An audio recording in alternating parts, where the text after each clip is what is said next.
Good evening guys, welcome back to Samarpan agriculture optional. Okay, आजचा जो question आहे तो आपल्याला बघायचा आहे.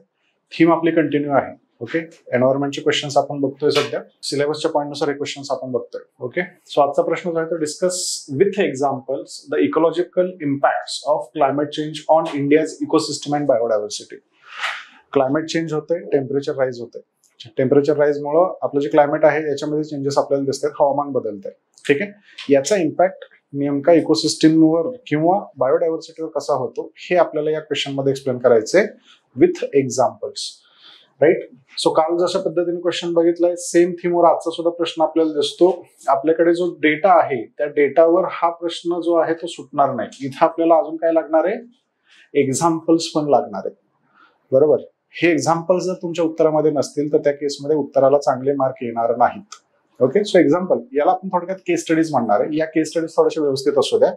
या क्वेश्चनचा लोकस जो आहे तो बायोडायव्हर्सिटी आणि क्लायमेट चेंज सांगता येतो. फोकस जो आहे तो एक्झाम्पल्स आपल्याला इथे लिहायचे आहेत. राईट, मग क्वेश्चनकडे जाऊयात. इंट्रोडक्शन.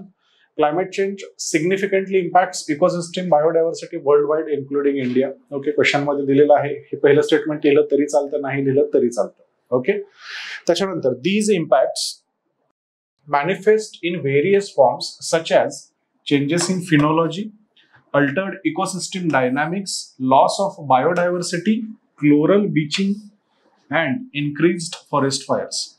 सो क्वेश्चन मध्ये मी काय काय डिस्कस करणार आहे हे मी इंट्रोडक्शन मध्ये टाकलं की क्लायमेट चेंज मुळे नेमकं कसा इम्पॅक्ट पडतोय आपल्या एन्व्हायरमेंटवर. सगळ्यात पहिली गोष्ट काय होते, इथं फिनॉलॉजी मध्ये चेंजेस आपल्याला दिसून येतात. नॅचरल सायकल जी असते एखाद्या प्लांटची, त्या नॅचरल सायकल मध्ये चेंजेस होतात ज्याचा इम्पॅक्ट बायोडायव्हर्सिटी लॉसवर जात असतो. दुसरी गोष्ट, अल्टर्ड इकोसिस्टम डायनामिक्स, इकोसिस्टम मध्ये चेंजेस घडून येतात, बायोडायव्हर्सिटी लॉस होते. कोरल ब्लिचिंग होत असताना आपल्याला दिसते ज्याचा इम्पॅक्ट पुन्हा बायोडायव्हर्सिटीवर पडतो आणि सगळ्यात शेवटी फॉरेस्ट फायर सगळं जाळून टाकते. ओके, सो हे मी प्रिमिस जे आहे ते सेट केलं आता आपल्या क्वेश्चनचं. म्हणजे मी या गोष्टी खाली डिस्कस करणार आहे विथ एक्झाम्पल्स. हे इंट्रोडक्शन मध्ये आलं तर खूप चांगली गोष्ट आपल्याला किंवा खूप चांगला टोन आपल्या उत्तराला तिथं तयार करता येतो. मग पहिली गोष्ट, जो changes in phenology. Climate change affect the timing of biological events like flowering, fruiting आणि मायग्रेशन. त्यांची जी नॅचरल लाईफ सायकल आहे, जीवजंतूंची असेल किंवा प्लांट्सची असेल, याच्यामध्ये चेंजेस घडतात. Right, in India, shift in phenology have been observed in many plants and animal species. For example, several tree species now flower and fruit earlier or later than usual, disrupting the pollinators' seed dispersal mechanism. हे का गरजेचं आहे? Reproduction होणारच नाहीये. जर हे व्यवस्थित नाही झालं आणि रिप्रोडक्शन नाही झालं तर स्पीसीज कन्झर्वेशन होणार नाही, स्पीसीज लॉस तिथं आपल्याला दिसून येईल. का तर त्यांच्या नॅचरल सायकल ज्या आहेत त्या अल्टर होताना आपल्याला दिसतात. Right. Second thing, additionally, birds' migratory pattern have changed, affecting their breeding and feeding routines. मग याचे एक्झाम्पल्स जे आहेत ते आपल्याला देता येतात. For example, flowering and fruiting patterns of mango and teak trees have altered. या दोघांमध्ये आपल्याला हे चेंजेस दिसून येतात. Affecting the ecosystem dependence on these species. Migratory birds such as Siberian crane are arriving earlier or later, impacting their breeding success and feeding behavior. सोप्या भाषेमध्ये फिनॉलॉजी affect होते, त्यांची नॅचरल सायकल अफेक्ट होते. अफेक्ट झाल्यामुळे reproduction नीट होत नाही, species conservation होत नाही. एक एक्झाम्पल मी झाडाचं दिलं, एक एक्झाम्पल मी प्राण्याचं इथं दिलेलं आहे. ओके, एकदम स्पेसिफिकली स्मार्टली इथं टाकले बघा. ओके, एवढं छान जर तुम्हाला लिहिता आलं तर खूप चांगले मार्क तिथे येऊ शकतात. Second thing, Altered economic dynamics. आता सेकंड आर्ग्युमेंट कडे मी चालतोय. Climate change disrupts the balance of ecosystem by affecting species interactions and trophic relationships. Rising temperature and altered rainfall patterns in India have changed the distribution and abundance of various species. मग याचं example आपल्याला काय सांगता येतं? Example मध्ये पहिली गोष्ट आपल्याला ही सांगता येते की क्लायमेट चेंज पोजेस, याचे एक्झाम्पल गायब झालं. ठीक आहे, अल्टर्ड इकोसिस्टम डायनामिक्स. याच्यामध्ये बघा ट्रॉपिक लेवल जे आहेत या बिघडलेले आपल्याला दिसतात. याचं एक खूप चांगलं एक्झाम्पल जर द्यायचं झालं तर आपल्याला लेट्स से चित्ता रिइंट्रोड्यूस आपण करतोय ते तिथे देता येतं. चित्ता एका ट्रॉपिक लेवलला रिप्रेझेंट करतो, तो नाहीये तिथं आणि तो नसल्यामुळे इकोसिस्टम पूर्ण डॅमेज झाली.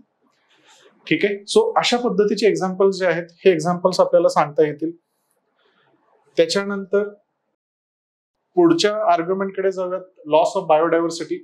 climate change poses a significant threat to biodiversity, altering habits, creating unfavorable conditions for many species, raising temperature and changing rainfall patterns, exacerbate habitat loss and fragmentation in India.